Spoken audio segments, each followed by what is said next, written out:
Russia shocked by NATO's bold move for Ukraine. Hey everyone. Welcome, wherever you're watching from around the world. We're honored to have you here, and if you enjoy the content, don't forget to like and subscribe to the channel. So, what's the big news? Ukraine is now officially connected to NATO's military communication network. Under a newly signed agreement, the Ukrainian Air Force has joined Link 16, NATO's digital language for warfare. Basically, it's like a Wi-Fi system for the battlefield. Now, Ukrainian fighter jets can communicate directly with American F-35s using the same protocol, on the same network, and in real time. In this video, we'll break down what Link 16 is, how it gives Ukraine a major edge, and why it's raising alarm bells in Russia. On May 29, 2025, Ukraine's Deputy Defense Minister for Digital Development, Katerina Chernohorenko, made a groundbreaking announcement. Ukraine had reached a new level of technological integration with NATO. She said the Ukrainian military signed an agreement to adopt NATO's Command and Reporting Center interface system, a major step forward. This move opens the door for NATO warplanes to potentially carry out operations in Ukrainian airspace. Why? Because both Link 16 and CSI eliminate the risk of friendly fire, thanks to real-time identification of friend versus foe. That's a massive shift, both militarily and politically. Chernohorenko credited this achievement to joint efforts by the NATO-EU Integration Coordination Office, the Ukrainian Ministry of Defense, the General Staff of the Armed Forces, the Air Force, and of course, international partners. She also thanked NATO's Communications and Information Agency for providing the technical support and strategic framework to make this possible. So, what exactly is Link 16, and why does it matter? Think of Link 16 as NATO's digital nervous system, a vital data-sharing network on the battlefield. Just like blood carries oxygen through the human body, Link 16 carries critical data targeting info, coordination, and situational awareness. It's essential to NATO's effectiveness in modern warfare. Originally developed during the Cold War, Link 16 has been constantly upgraded to keep up with the fast-changing world of electronic warfare. And today, it's not just for NATO countries. Close US allies like Japan, South Korea, Australia, and now Ukraine are part of the network. Unlike traditional radio systems or slow satellite links, Link 16 sends encrypted data packets multiple times per second across VHF, UHF, and line-of-sight frequencies. That means hundreds of platforms, including fighter jets, ground vehicles, warships, drones, and radar stations, can all communicate nearly instantly. It's not just about sharing location data. The system transmits hundreds of key metrics. Media, digital map with friendly and enemy positions marked, computer screen with military metrics and tracking icons, friendly unit positions, enemy tracking, target confirmations, even weapon status, ammo levels, fuel states, and navigation commands all live. This is made possible by a system called Time Division Multiple Access, or TDMA. It gives each platform its own tiny time slot to transmit data. So even if hundreds of systems are talking at once, there's no interference, no chaos, just clean, organized data. One standout feature of Link 16 is that it uses data repeater units within the network. This allows communication even with units beyond line of sight, through relay nodes. For example, a threat alert from one jet can be relayed through multiple vehicles to a site hundreds of kilometers away. Given Ukraine's high-threat environment filled with electronic jamming, Link 16 is built to survive. It uses advanced anti-jamming tech, AES 256 encryption, and frequency hopping, switching channels dozens of times per second, making it incredibly hard for Russian systems to block. To put it simply, imagine enemy cruise missiles coming in at low altitude. At the same time, your air defences, fighter jets, radars and drones all respond in perfect sync, because they're all talking through Link 16. While NATO's glass-roofed HQ in Brussels stays calm, a new era of coordination and defence has begun. Europe's Shield Plan, approved. NATO's 2025 military overhaul to counter Russia.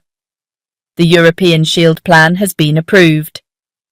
NATO's 2025 Force Posture Review sees Russia's invasion of Ukraine not as a one-off, but as the first move in a longer campaign.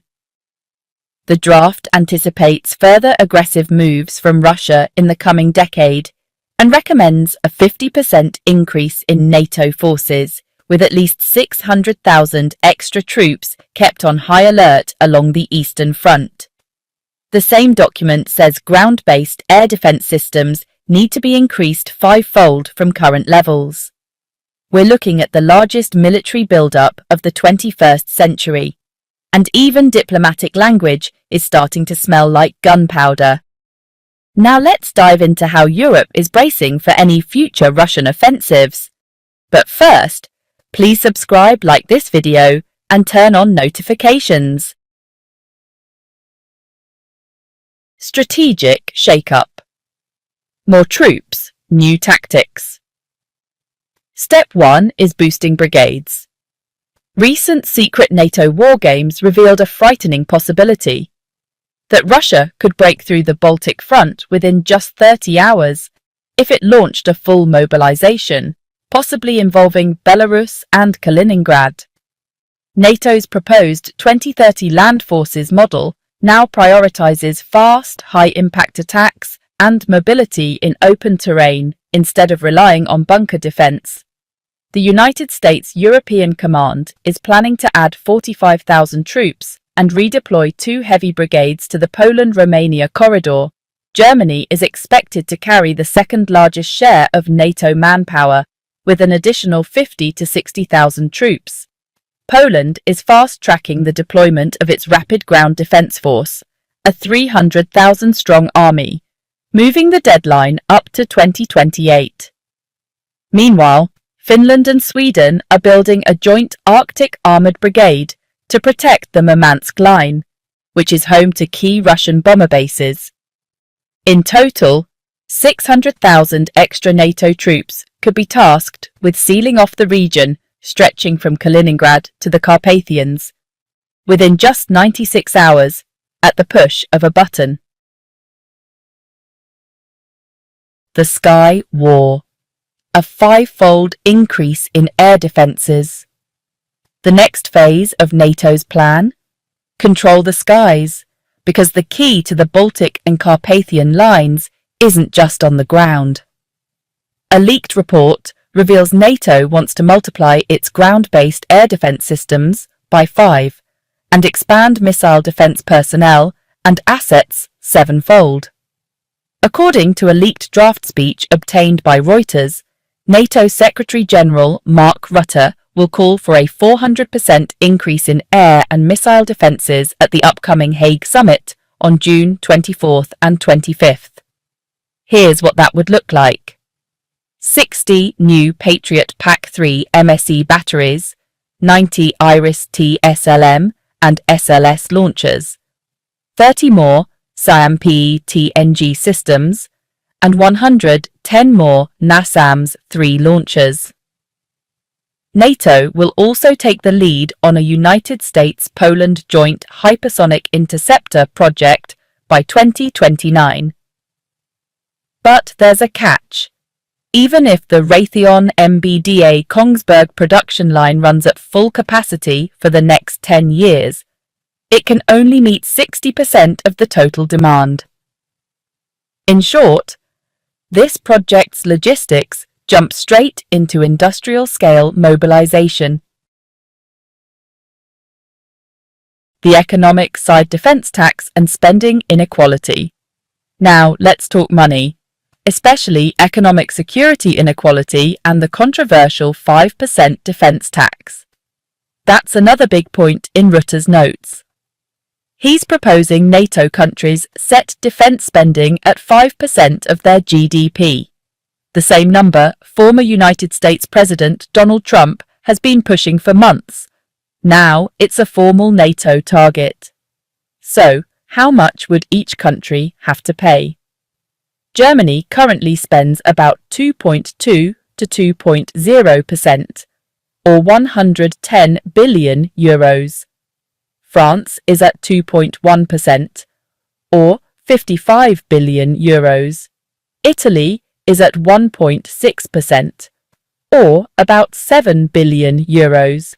Spain is at 1.3%, totaling 50 billion euros. Altogether, that adds up to an extra 420 billion euros per year in defense taxes for the EU 27. But according to European Central Bank economists, if this spending goes forward, Europe's energy industry will also need to transform rapidly to generate an additional 2% GDP growth by 2030. Otherwise, the EU risks falling into a technical recession. Debt to GDP ratios could also spike to 2008 crisis levels. Geography still rules the battlefield. But, military planning isn't just about numbers. If it doesn't match the natural geography, even the biggest army will just be a pile of metal stuck in a dead end. That's why the new NATO strategy document highlights 3 key zones of focus. First, there's the Suwałki Gap, a 100-kilometer strip between Kaliningrad and Belarus. NATO may deploy 70,000 more troops and 12 HIMARS battalions to the area. And then there's the Dniester Bend, where Moldova, Romania, and Ukraine meet, a crucial access point for Russia's Black Sea Fleet. Delta Force vehicles in Ukraine. The surprise deployment of lightweight Delta Force tactical platforms, like the Flyer 72 LD, has caught many off guard. It's a sign that the United States is quietly scaling up mobility and presence on the battlefield. US Delta Force vehicles spotted in Ukraine. What are they doing there? Originally intended for US Special Forces, these high-mobility vehicles are reportedly now part of Ukraine's Special Forces arsenal, delivered through a covert aid package. So, what exactly are these helicopter-transportable, ultra-maneuverable vehicles doing on the battlefield? We already know that heavy armoured vehicles struggle in the muddy, uneven terrain of eastern Ukraine. But what key roles can these light, stealthy attack vehicles play with their agile tactics? In this video, we'll explore that question and take a closer look at the background of the covert US aid, how these vehicles work, and how they could shift the balance in the region. Mystery vehicle. The US-made Flyer 72 spotted in Ukraine. One of the rarest US tactical armoured vehicles, the Flyer 72, has been spotted in Ukraine. Footage confirms the covert US delivery of these light, multi-purpose Flyer 72 tactical vehicles, known officially in the US Army as M1297 AGMV, to Ukraine's 4th Separate Ranger Regiment.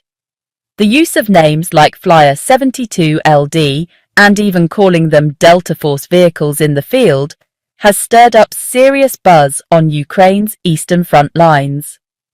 Ground operations often take place in tight terrain, where speed and surprise are critical.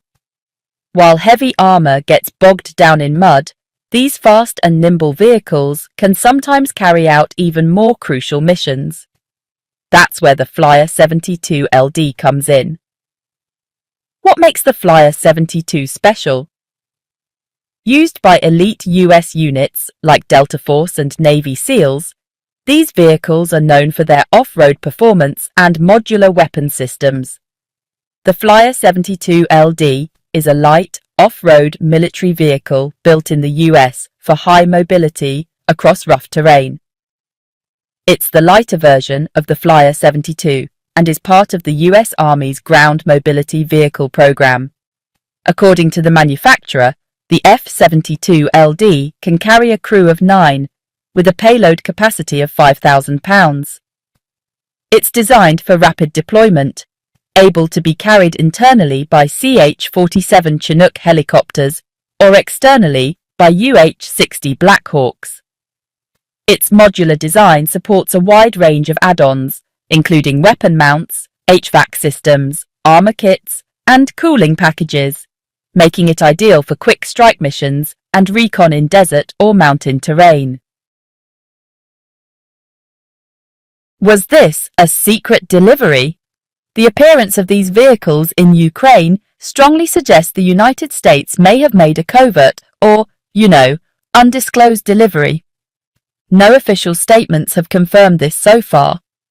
It's worth noting that the United States government had previously approved transferring specialized equipment to Ukrainian forces, including platforms for irregular warfare and reconnaissance.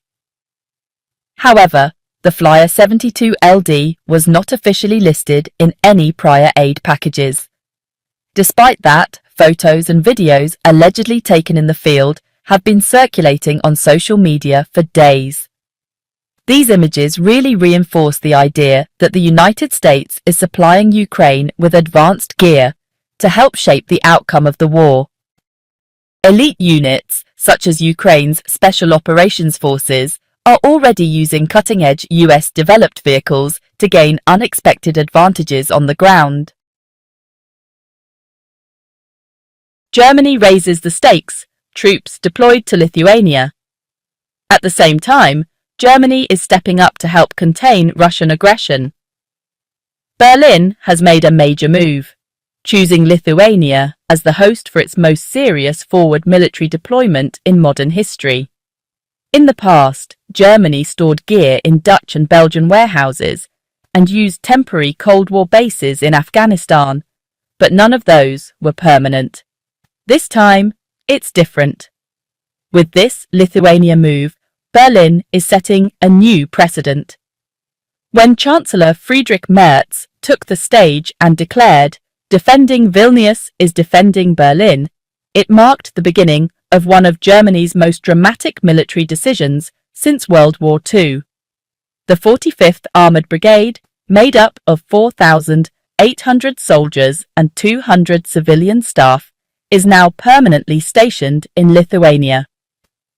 The German Tank Brigade, led by Brigadier General Christoph Huber, is preparing for a possible Russian attack scenario. What's inside the 45th Armored Brigade? Before we explore whether Germany can truly contain Russia with this unit, make sure to subscribe to the channel, like the video, and turn on notifications. Now, let's break down the structure of the 45th Armored Brigade, under the command of Brigadier General Christoph Huber. 3 manoeuvre battalions, 1 artillery battalion, and 1 combat engineering unit. Thanks for watching. Don't forget to follow news,